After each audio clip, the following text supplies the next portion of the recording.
Hey there everyone, this is Michael Dougal, the nootropic reviewer, and during this video we're going to answer the commonly asked question, can supplements increase testosterone levels, assuming those supplements are naturally occurring and we're not talking about man-made substances. So whether you're a male or a female, there's a lot of reasons why you wouldn't want to have low testosterone levels. Some of the symptoms associated with having lower testosterone levels would be decreased libido, make it easier for you to actually gain weight, and I'm talking about the bad weight, decreased muscle strength, and even slight cognitive impairments. So for a lot of people, they not only want to increase testosterone levels for the sake of improving their body composition, and also because cognitively it may help you be more productive, it may help you be more energetic. I noticed that when my testosterone levels have been higher, I have experienced using TRT in the past, I'm able to sleep less, wake up feeling a lot more recharged, rejuvenated, and ready to go about my day. I will also say though, having testosterone levels that are too high, higher than the normal range, can actually make you somewhat unproductive because my aggression was up. I noticed that I wasn't having the right judgment about a lot of different things, and so for that reason I think everyone should really aim to have like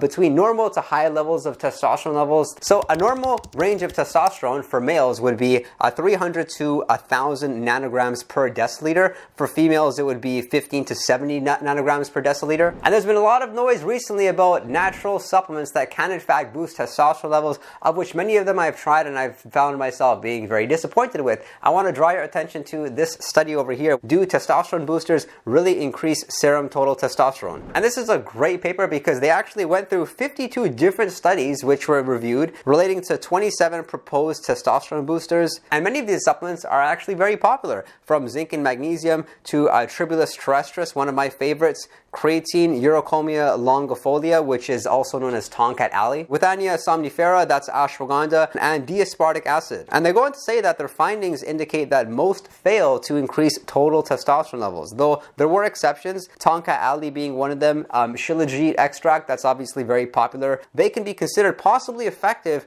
for men with late onset hypogonadism. And so male hypogonadism is actually defined as having decreased sexual desire, decreased energy, decreased facial and body hair, and loss of muscle mass and bone density, all kind of signs of lower testosterone levels. And unfortunately, you can actually be born with this condition, or in most cases it actually comes on later on, which is why we call it like the onset of late hypogonadism. And then these individuals are often the type to actually get on testosterone replacement therapy. So I've been on testosterone replacement therapy in the past, though it was only because I had achieved a level of body fat that was very uncomfortable for my body. And I think for individuals that do strive, like men looking to get under 10% body fat, you should really be careful. It'll destroy your testosterone levels, most likely your thyroid function as well. So if you do lean out, you would want to have some sort of strategic way as far as how to get your testosterone levels back and how to actually make sure you're hormonally healthy afterwards. And although I think TRT could definitely be a good option for some individuals, I think the vast majority of people may take TRT too early, and they should look at alternative solutions first, because for most individuals, once they get on TRT, they really have to stick to it long term. So my take on it is TRT should probably be like a last resort. There's supplements that you can consider using, which we're going to talk about, and also tweaks to your diet and lifestyle that can actually help to increase your testosterone levels. So while these two supplements, Shilajit and Tonkat alley, can perhaps help with this condition, would they be effective for people with normal levels of testosterone, or even like on the lower side of the levels of testosterone who just want somewhat of a boost? And that is inconclusive at this point, although the study did conclude that Tonkat alley as well as ashwagandha were possibly effective for healthy men. And if you're going to use Tonkat alley, the dosage which I've had best results with is taking 200 milligrams once during the day. The 2% urocominone version from Nootropics Depot seems to be my favorite. I noticed that when I ingest it, I feel stronger. I feel like I don't need as much sleep. It feels like it fights off stress to some extent, but you do want to understand some of the side effects. And I've talked more about Tonkat alley in this video over here. You want to be careful because if you ingest Tonkat alley the wrong way, you're setting yourself up to be very nauseous and really get bad headaches. And with respect to ashwagandha, people take it in a lot of different ways. People take it fasted, people take it fed, people take it in the morning, sometimes people take it before bed. So I would say with ashwagandha, do what you feel comfortable with. So ideally you want to take your ashwagandha about 8 hours apart. If that's not practical, then at least taking it twice a day. The serving size that I find best results with is taking 300 milligrams, so I'll take that twice a day. And my favorite form of ashwagandha being the form KSM 66, which is an extract that it's not too relaxing. At the same time, it's relaxing enough for me to enjoy my ashwagandha and get that benefit as far as decreasing levels of stress. Now, a lot of people want to watch out for ashwagandha because it can demotivate you, it can relax you to some extent. So while there is a bit of research supporting how effective it can be with boosting your testosterone levels, what's the point of increasing your testosterone levels if it's going to make you lazy as a result? And I want to draw your attention to this paper over here. Testosterone boosting supplements, composition and claims are not supported by the academic literature. Now, Now this study, it doesn't say that they're all bad, but what it says is, like we expected, that most of the supplements are actually not really doing anything to boost testosterone levels,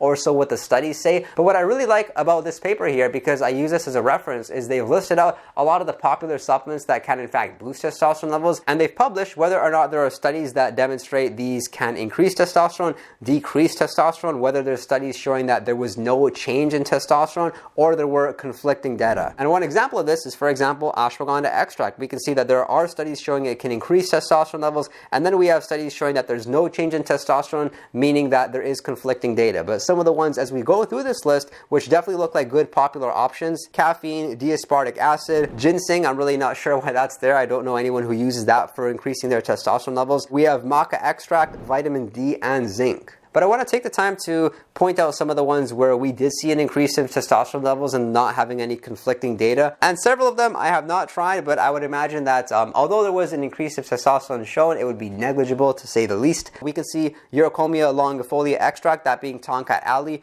fenugreek extract. So I've used fenugreek on and off over the years. I really don't see any sort of benefit from it, though. That being said, fenugreek, and you'll often find it contained as an ingredient in testosterone boosting blends, although it's never going to be seen as like the ingredient which is doing all the work as far as increasing testosterone levels in that specific blend. We have horny goat weed extract. I've not seen much of a benefit with that. L-arginine, L-carnitine, those can be okay. We have magnesium, we have mucuna pruriens, which is surprising because a lot of people ingest mucuna pruriens to actually achieve a better level of focus. We know that mucuna pruriens can actually increase dopamine levels, and that's why a lot of individuals take it, because they get an increased level of concentration, and they have a lot of that behavior that gets them to take action because they understand there is a reward waiting after the action is taken. I've talked more about mucuna pruriens in this video over here because it is a very interesting supplement, in fact. We have selenium. Selenium is actually contained in Brazil nuts. I eat a handful of Brazil nuts every day. I do think that they can in fact help with testosterone production. And then we have shilajit, which has only recently become popular as a testosterone boosting supplement, because before a lot of people would only ingest shilajit for the specific use of helping them to better handle stress. So yes, this is a big list of potential supplements, but what the study did highlight was that when testosterone products are being marketed, some of the common ingredients in those products are going to be zinc, fenugreek,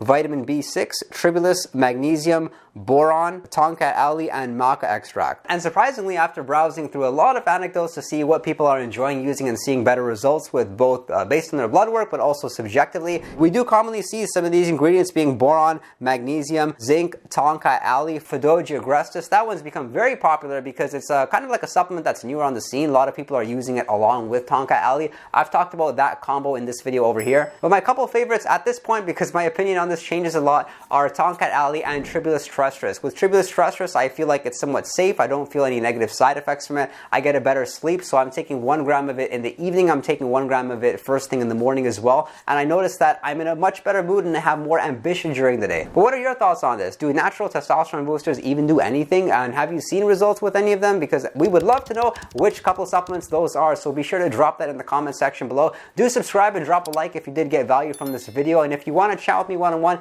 you can message me on Patreon, and be sure to visit our Discord server. We have a 24/7 chat room. We're answering questions in a time-sensitive fashion and having a whole lot of fun. I thank you for your interest in nootropics, and I look forward to seeing you next time.